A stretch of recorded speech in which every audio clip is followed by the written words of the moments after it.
Olá, começa agora mais um Alesp Conecta. E o tema de hoje é vida extraterrestre. Segundo a ciência, o que a ciência tem a dizer sobre este assunto? Para conversar sobre este tema, eu recebo o Eduardo Janot Pacheco, ele que é cientista, professor da USP e também presidente da Sociedade Brasileira de Astrobiologia. Professor Eduardo, seja bem-vindo. Bom dia, Fábio, bom dia a todos. É um prazer estar com vocês aqui para poder ajudar a esclarecer um pouco essas coisas de ciência, não é? São tão importantes. Prazer é nosso, professor. Para começar esse nosso bate-papo, eu fico imaginando, muita gente fala sobre vida extraterrestre, imaginando aquela coisa meio fantasiosa, né? Aquele homenzinho verde com a cabeça grande. Para a ciência, o que a ciência analisa como vida extraterrestre, professor? Pois é, Fábio, de fato, esse homenzinho verde é uma caricatura, né, de antigamente e tal, né? Aliás, às vezes os venusianos eram louros e altos e os marcianos eram verdes e baixinhos. Isso vai ser tudo bobagem, é tudo imaginação, né? E hoje a gente sabe o seguinte, a vida certamente é algo extremamente espalhado por aí, né? Não é só na Terra, evidentemente, não há nenhuma razão para que só haja vida no nosso planeta. Qualquer planeta em condições físicas semelhantes às da Terra deve ter visto a vida aparecer lá, né? Como apareceu aqui. A gente em ciência, naturalmente, não trabalha com entidade Deus.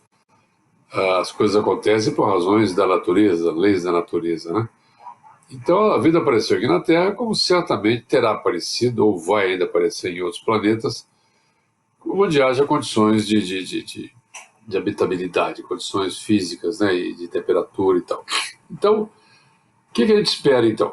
Eu vou dar de saída aqui um número, né, para que todo mundo fique contente e esse assunto seja deixa para trás esse aspecto, vamos partir para frente. Os satélites que o ser humano já lançou, né, em particular o último satélite da NASA chamado Kepler, eles observaram a pequena região do céu, tal e coisa, né? Mas quando você faz uma conta olhando aquela pequena região e extrapolando, né, para toda a nossa galáxia, Via Láctea, que é a galáxia da qual o Sol faz parte, né? Se você então extrapolar, a quantidade de planetas que o satélite Kepler descobriu desse pequeno pedaço do céu extrapolado para toda a Via Láctea, se você levar em conta que tipo de planeta ele descobriu, né, se é pequeno como a Terra, rochoso, né, onde a gente acha que é mais probabilidade de ter vida, né, ou como um gigante tipo Saturno ou Júpiter, onde a gente não se interessa muito, porque não deve ter vida lá, naquela bola de gás. Então, os rochosos, como a Terra, Marte, Vênus, se a gente extrapolar então essa quantidade de planetas que o Kepler descobriu, girando em torno de outras estrelas, né, como o Sol, a gente tem só na Via Láctea, na nossa galáxia, você imagina, tem cerca de 10 a 20 bilhões de planetas do tipo da Terra, rochosos. Qualquer desses aí, há a possibilidade de ter aparecido vida, como apareceu aqui na Terra, né? Claro que alguns são mais quentes, outros são mais frios, etc. Mas na média, em duas dezenas de bilhões de planetas, você imagina que há de ter muito planeta com vida, não é? Bom, primeira coisa. Então, esses bilhões, acho que a gente não precisa discutir mais isso. Tem que ter, deve ter vida aí fora, né? É só questão de a gente descobrir como é que tipo é, onde está, etc. Bom, nós estamos trabalhando nisso, justamente a astrobiologia estuda duas coisas, basicamente, digamos, né? A primeira é como é que a vida apareceu na Terra. A gente gostaria de saber, a gente não sabe até hoje, você imagina, hein? Como é que a vida apareceu no nosso planeta. A gente sabe como é que evolui, como é que evoluiu, o Darwin estudou isso e outros cientistas depois dele, mas como é que apareceu, primeiras reações químicas que deram origem, que era um negócio tão químico só, e virou vivo, né, biológico, a gente não sabe até hoje. Então estamos trabalhando nisso. Então a primeira, digamos, finalidade da biologia é essa, entender como é que a vida começou na Terra. Tá? A segunda que é tentar descobrir, primeiro, estudar as condições e descobrir se há vida fora da Terra, né? Isso é o segundo ponto importante. Muito bem. No sistema solar, você se lembra que a gente tem, do Sol para fora, tem Mercúrio, Vênus, Terra, Marte, né? Depois Júpiter, Saturno, Urano, Netuno, Plutão. Tá. A temperatura agradável para a vida, onde tem, a gente acha que tem água, onde tem água líquida, pode ter vida, porque a água é um negócio muito importante para a vida, né? Como a gente conhece na Terra. Aqui deu certo, então vai dar certo em outros planetas, né? Essa conjunção de água mais carbono, matéria orgânica, né? Tudo na Terra é baseado nisso, né? A famosa molécula de DNA. Então, claro que não é em qualquer distância do Sol ou das outras estrelas, onde está o planeta, que vai possibilitar ter vida, porque vai ter planetas muito próximos da estrela, como Vênus e Mercúrio, são muito quentes, ou então muito distantes, o Marte já começa a ficar meio frio, né? E etc. E depois de Marte para fora fica mais frio ainda. Então a gente sabe que tem uma região aí ótima, digamos, boa, onde a água deve estar em forma líquida e a temperatura é agradável, né? Com uma certa atmosfera para ajudar e tal. Essa é a chamada zona habitável, né? Então aqui no sistema solar, essa zona habitável, onde provavelmente tem vida, pode ter vida, né? Essa zona habitável, ela compreende, depende um pouco de como é que a gente calcula isso, né? Mas ela depende da distância, claro, depende da distância até o Sol, ou as outras estrelas. E aqui no sistema solar, a zona habitável compreende talvez um pouco menos. Vênus está já um pouquinho muito perto do Sol, a Terra está na zona habitável, a região ótima, a gente sabe que a temperatura média é agradável, e Marte já está um pouquinho frio, né? Então, em outros planetas, outros sistemas solares, né, com outras estrelas, e tem outros planetas, esses bilhões que eu mencionei, claro que não são todos que têm condição de ter vida, né? Só alguns onde que estarão na zona habitável, né? Bom, então, a primeira coisa, então no sistema solar, a zona habitável, a gente só conhece a Terra, que tem assim condições de fato propícias, né, para ter vida como a gente conhece, como a vida com plantas, que eu estou vendo pela janela, vocês também aí fora do estúdio, ou animais, né, seres, a gente sabe que tem seres unicelulares, micróbios, bactérias, tem um negócio até menor do que o micróbio, que é esse tal do vírus, que está nos assolando aí, nos assustando e assombrando atualmente, o Covid-19, que é um bichinho menor do que uma bactéria, né? Tem as bactérias, são seres de uma célula só, vocês aprenderam isso na escola, e tem seres chamados multicelulares, ou complexos, né? Nós somos um ser complexo, né, de bilhões de células. E assim vai. E as plantas, a mesma coisa, são seres também complexos e tal. Bom, a gente acha que nos... Professor, Oi. desculpe interrompê-lo, mas eu quero entender o seguinte. O senhor falou agora há pouco sobre condições propícias, né, para a vida. E o senhor até alertou que é necessário, pelo que a gente conhece, de água, por exemplo. Agora, essa vida extraterrestre, que pode ser um micróbio, que pode ser um vírus, que pode ser tanta coisa, em outro planeta, ela não poderia ter conseguido ser criada em outro tipo de... com outros tipos de elementos que não a água, ou o senhor acredita que sempre tem que ter água? É uma boa pergunta, Fábio, boa questão. Aliás, muito, muito pertinente, né? Então, eu diria o seguinte, sabe o que é? Eu comecei a falar, falei muito rapidamente e não pude estender. Essa junção de água com matéria orgânica, por que matéria orgânica? Porque o carbono, matéria orgânica é algo feito de carbono, né? O carbono é um elemento químico que tem propriedades muito especiais. Ele consegue fazer ligações muito fortes, chama de ligações covalentes, químicas covalentes. Isso significa que ele fabrica grandes moléculas muito, muito, muito, de muitos átomos. O DNA é uma delas, né? Proteínas, né? Os aminoácidos são essas moléculas. Só o carbono consegue isso, sabe? Mesmo o silício que está ao lado na tabela periódica, que é bem parecido, não consegue fazer essas ligações tão robustas quanto o carbono. Por que precisa da ligação, hein?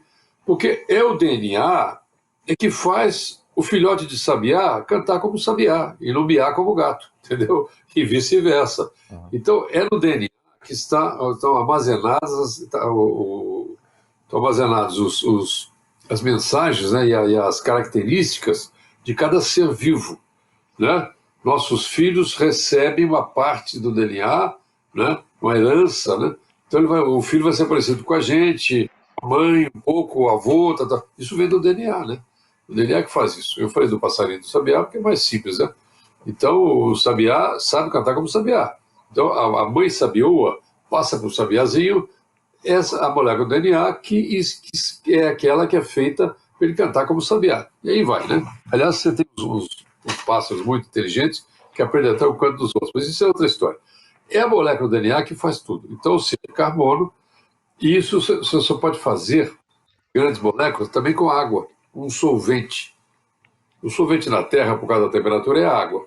Então, Fábio, você tem razão de perguntar, bom, será que no outro planeta aí, completamente diferente, não vai ter uma vida completamente diferente? Pode ser. Nós não podemos ficar restritos a achar que só tem vida aqui e que ela só vai ser feita desse jeito.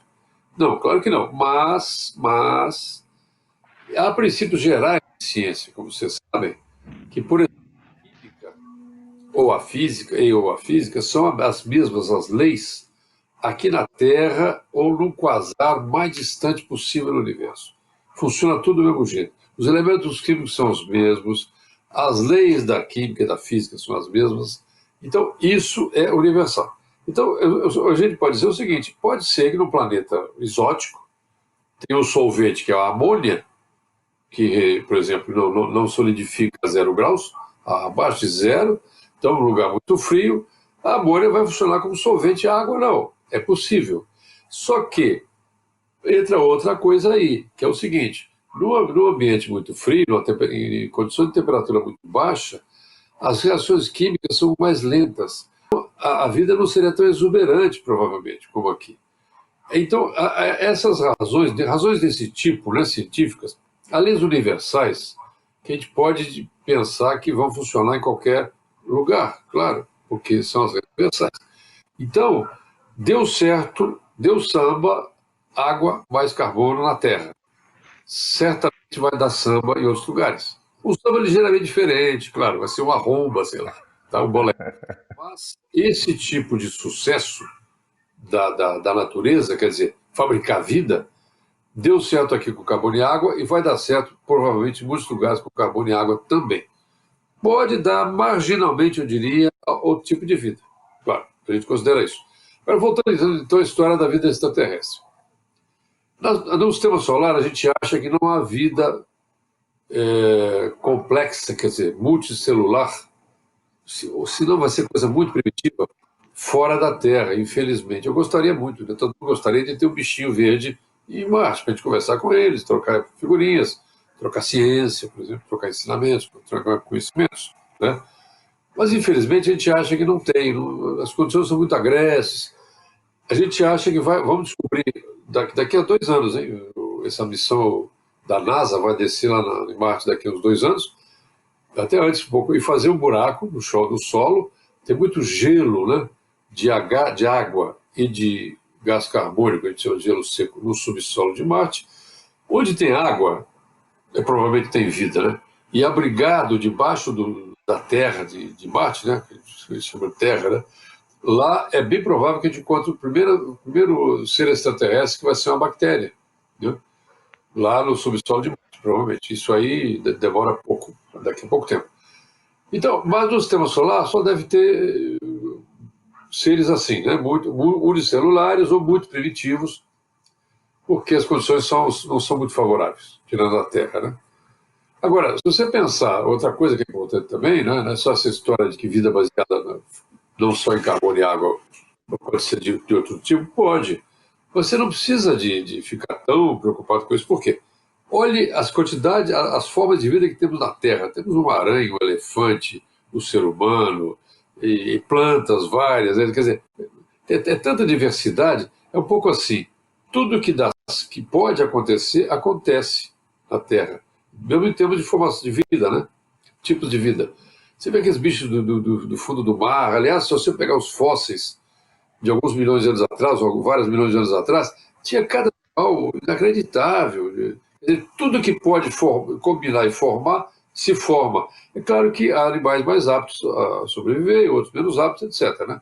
Houve grandes extinções na Terra, e matou muita gente, muitas espécies, né? E sobreviveram essas que estão aqui. Aliás, uma coisa, por exemplo, que a gente já conhece bem, né? Quando os dinossauros desapareceram há uns 60, 70 milhões de anos atrás, aí os mamíferos é que sobreviveram, é que prosperaram, né? Que dominaram o planeta. Hoje os mamíferos dominam o planeta, né? Em particular o mamífero, o ser humano. Mas antes eram os sáurios, os grandes sáurios, né? Eram os dinossauros que dominavam o planeta.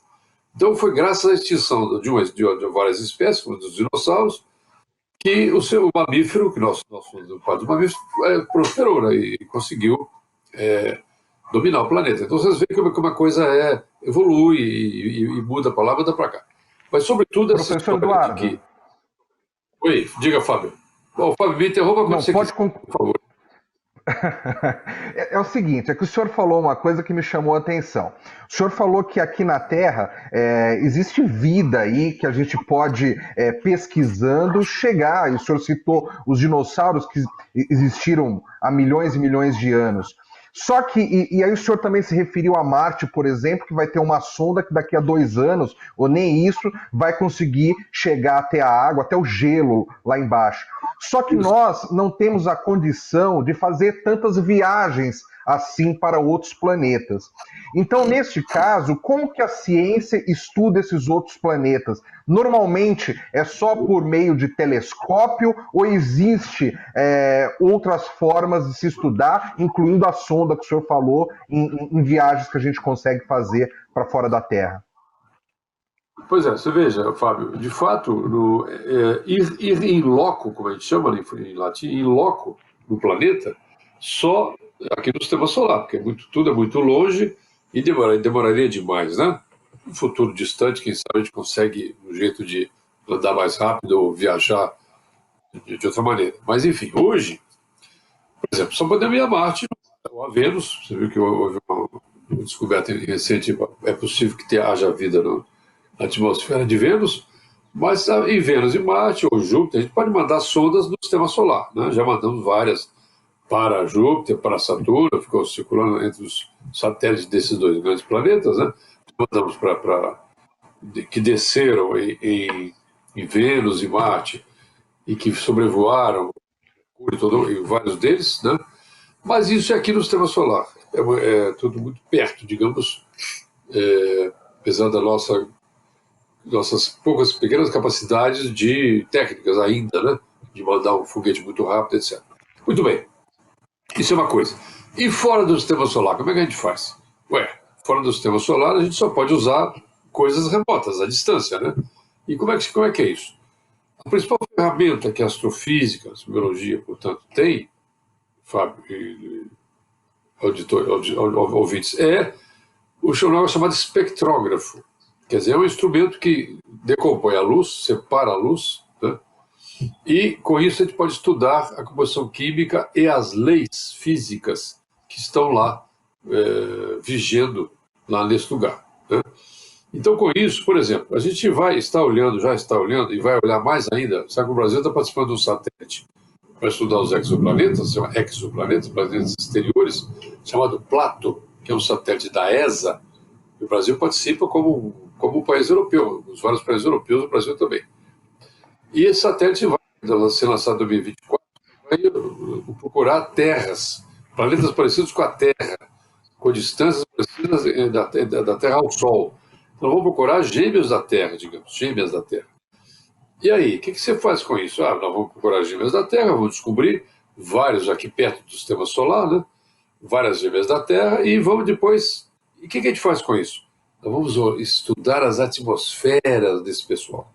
As atmosferas dos planetas parecidos com a Terra, para ver se tem algum planeta desse, vamos achar certamente, com atmosferas parecidas com a da Terra, que tem oxigênio, gás carbônico, nitrogênio, etc. Quer dizer, parecido com a Terra, o que significa? Eu não estou vendo as superfícies daquele planeta lá, mas a atmosfera dele é bem parecida com a da Terra, hein? Ou seja, é bem possível que haja vida lá também, como apareceu aqui, apareceu lá, né? Então, esse é o primeiro passo, é a gente estudar a atmosfera desses planetas que nós vamos descobrir, aliás, o Brasil participando, né, como eu disse, e daí para frente, o que faz? Bom, uma vez que descobrimos que tem um planeta, planetas, né, vou descobrir vários, com uma atmosfera parecida com a da Terra, o próximo passo o que é? Epa, será que tem vida lá? O que a gente pode fazer? Mandar sinais de rádio, né? Tentar se comunicar com eles. É um segundo passo, né? Por que eu estou dizendo isso? Por que não vamos lá? Não vamos lá porque é muito longe. O problema é esse, é bem longe. Digamos assim, nossa Professor, galáxia, que parece... Diga, Fábio. não, pode concluir seu Diga. raciocínio, por favor. Não, eu quero dizer que é tudo muito longe, a mesma Via Láctea sendo um sistema de estrelas muito denso, povoado, né, como o Sol faz parte, as distâncias são gigantescas, sabe? Então, a gente com a nossa pobre tecnologia atual ainda, de propulsão de foguetes, para lançar um foguete para ir na estrela mais próxima, que chama-se Próxima Centauro, ali na constelação do Centauro, vamos demorar 300 anos, sei lá quantos. Eu já fiz essa conta uma vez, não me lembro mais, mas são centenas de anos para ir e para voltar seria, né? Então é muito, muito, muito longe. A gente vai acabar não fazendo isso. Quer dizer, você imagina, com uma missão dessa, nós teríamos que colocar famílias numa nave, né? E o pessoal ir procriando, tendo filhos, e chegar lá os bisnetos, tataranetos, lá, né, no planeta. E depois fica lá um tempo, depois Professor, volta. Mesma coisa, coloca casais na nave, vão procriando até chegar aqui de volta. É isso que seria que teria que fazer. Então é viável, mas comunicação não. Comunicação, o sinal da luz anda muito rápido, luz, rádio, mesma coisa, né? A gente pode fazer isso, mandar sinais de rádio e sinal uma mensagem inteligente e ver se eles respondem, né? Isso é uma coisa legal que não vão fazer, né? Tá certo? professor, agora uma Oi. curiosidade, o nosso programa já está encaminhando aqui para o seu final. Uma curiosidade que eu tenho: Ah, o senhor fala sobre essas pesquisas, o senhor fala sobre parcerias até com cientistas de outros países, e eu fico pensando, aqui no Brasil, que nós somos um país que ainda temos problemas sociais graves e nem sempre a gente consegue investir em determinadas áreas como seria necessário. Como é que está a ciência para estudar esse tipo de vida extraterrestre? Existe apoio governamental? Existe investimentos? Explique isso para a gente, por gentileza. pois é, Fábio. Então é o seguinte, essa sua questão é muito boa. Num país como o Brasil, onde a mentalidade não é muito científica, digamos, né? Nem dos governantes, não tem muita compreensão disso, é complicado fazer ciência. Eu não estou dizendo de ciência, astronomia, astrobiologia, qualquer coisa assim. Então, mesmo ciência aplicada é complicado fazer. Os governos de países assim como o brasileiro, o terceiro mundo, eles não têm muita compreensão de que a ciência alavanca o progresso, né? Não só alavanca, por exemplo, a saúde, a educação, alavanca tudo, né? E até porque, você veja, a gente quando faz ciência, você não tem ideia do que vai acontecer, qual é o produto da sua pesquisa. Você não sabe a aplicação que pode dar, né? E há exemplos e exemplos, assim, muitos exemplos, né, de técnicos em que algo que foi começado a pesquisar como uma certa coisa foi aplicado em outra coisa totalmente diferente, né? Tem muitos exemplos desse tipo. Então, isso é assim que se faz. Na auge da crise de 2008, da crise americana de 2008, do imobiliário, etc., a comunidade europeia teve uma atitude admirável. Eles, no auge da crise, eles em crise, em recessão, a comunidade europeia, 30 bilhões de euros para investimento em ciência para alavancar a retomada do crescimento. Quer dizer, eles entendem que lá isso, é assim que funciona, sem isso não alavanca, e não adianta ficar fazendo economiazinha raspando no fundo da gaveta, porque o que funciona mesmo é investimento em pesquisa, em geral, que vai gerar novas coisas, novas aplicações, etc. E o Brasil, por exemplo, um país como o Brasil, que fica investindo, que acha que é muito meritório ser o primeiro exportador de soja do mundo, é meritório, é claro, é muito importante, tem muito dinheiro para o Brasil, muito isso é as importações. Mas o quilo de soja exportado, o quilo de satélite exportado, uma tecnologia alta, vale toneladas de soja. Então, é isso, a gente tinha que investir no cérebro, né? Das inventos e coisas, né? Que sejam de alto valor agregado, que deem esse tipo de relação. O quilo de minério também vale uns 4 centavos, né? 400 quilos de minério vale um quilo de satélite. Então, a gente fica jogando, tirando fora, né? E exportando, e nunca mais voltará o minério e a soja também, em vez de também, né, tínhamos que estar investindo em ciência pesadamente. A Índia fez isso, países do terceiro mundo fizeram isso, né? E isso tem um grande sucesso, né? Então, infelizmente, a gente no Brasil faz ciência básica ou não, por teimosia, né, fazendo muito esforço, às vezes a gente se financia do próprio bolso, né, para fazer coisas de laboratório, etc., porque, infelizmente, não há muita compreensão a respeito disso. Há uns 3 governos atrás, houve um grande pico de investimento no Ministério de Ciência e Tecnologia. Isso depois nunca mais aconteceu, temos 12 anos, nunca mais aconteceu, e hoje em dia nós estamos com recursos muito limitados, não é? Infelizmente, não é só este governo, já alguns governos os recursos foram limitados, mas as perspectivas não são muito boas, né, nesse sentido aí, hoje em dia. Né? É isso aí, Fábio.